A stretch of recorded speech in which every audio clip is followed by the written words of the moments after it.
watching Let's Chat. As always, there's something really unique and really different happening at the Tennessee Aquarium, and we wanted to bring you up to speed on exactly what's going on. Our friend Tom Benson is here. Tom, good morning. Good morning. You got something here that looks suspiciously like an eel. It does look suspiciously like an eel. This is a Miguel Watson plush that we sell in the aquarium gift shops to celebrate our electric eel. And this year we're doing something a little bit different with him. We're letting him light a Christmas tree. I heard you talking about this, and I've seen some video of it, but literally Miguel, not this Miguel, another Miguel, lights a Christmas tree. Yeah. So let's be clear, though. He doesn't actually power the tree, Right. but it's a representation of how much power he's emitting. So we have two sensors that are in his exhibit, and they pick up those electrical discharges that he lets go from time to time. When he's at rest, just like you or I, we're not using too much energy. We're not giving off much energy. And so the display is kind of, quiet.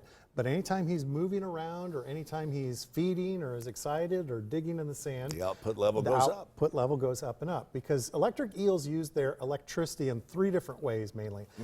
In the murky waters in South America in which they live, they use that as kind of an electrical location device. So you could think about this similar to how dolphins navigate. They use echolocation, so they send out those signals, bounces off of things.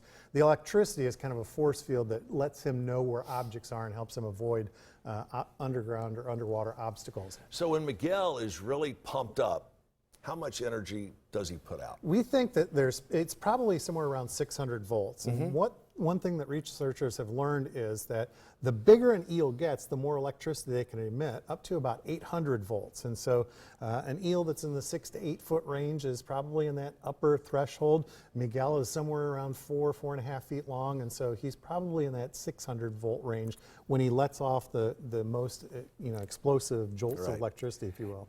Now, I see, as we have a look at the backdrop here, you've also got, in addition to Miguel, a scuba diving Santa. That's right. Scuba Claus is still making weekend appearances all the way through the weekend before Christmas.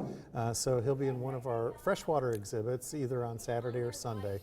And you can check our schedule, which exhibit and what time. I have wondered, ever since the first year you guys had a scuba Santa, I wondered how does he get out of that tank? Because those Santa suits, even when they're totally dry, they got some weight to them. When they're soaking wet, I couldn't even imagine. Well, he can get up and down a chimney, so getting in and out of an exhibit is probably not too much of a problem. But people of all ages really like Scuba Claus, and it puts a big smile on kids' faces when they see him in the water interacting with the fish. And sometimes they're feeding in there while Scuba Claus is in there, and it's really a lot of fun. So the holiday under the peaks, tell us how long this will last and how we can get the whole family involved. All the way through Christmas Eve. Of course, the aquarium's only closed 2 days a year. That's Thanksgiving Day and Christmas Day. So we have all these activities, special programs like the electric eel program, sea stars, penguins, and flashlight fish. And then over at IMAX, we've got special screenings of the Polar Express 3D. Right. All right, sounds good.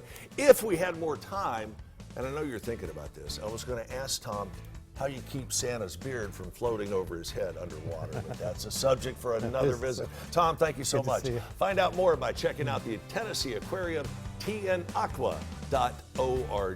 Again, tnaqua.org.